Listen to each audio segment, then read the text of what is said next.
Expelling the Empress of Unhappiness, an adventure in joy. John 15 verse 11 says, I have spoken these things to you so that my joy may be in you and your joy may be complete.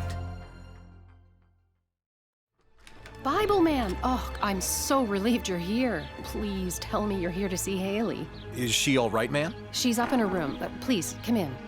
Did anything happen recently, like maybe a significant event or loss? She broke her glasses this morning, but it's not like her to overreact over something so small. This sadness, it just came out of nowhere. Melody, prep the lesson on joy. Can we try talking to her? Of course. She's such a fan of you all. Hailey, look who's here to see you. It's the Bible team.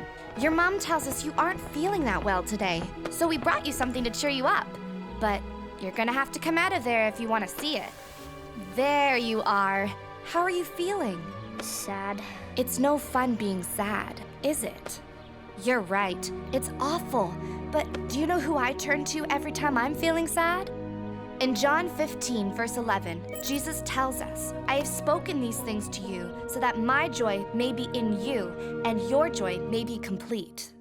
Acts 13 tells of Paul's first missionary journey in Pisidia. He preached the gospel in a Jewish synagogue on the Sabbath day. Paul was Jewish too, and he explained how the God of their fathers sent Jesus, also a Jew and a descendant of David, as the promised Messiah. Paul told them God raised Jesus from the grave, but the Jewish people in the synagogue didn't believe in Jesus. When Paul and his friend Barnabas were leaving, many non-Jewish people called Gentiles surrounded them and wanted to hear more about the gospel and Jesus. The next Sabbath day, the whole city wanted to hear Paul.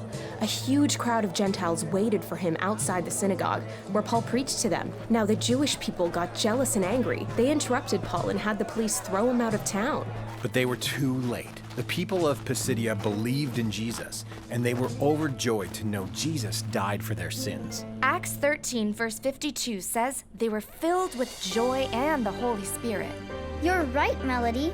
There is no joy like the joy of Jesus Christ. Now that sounds like the Hailey I know.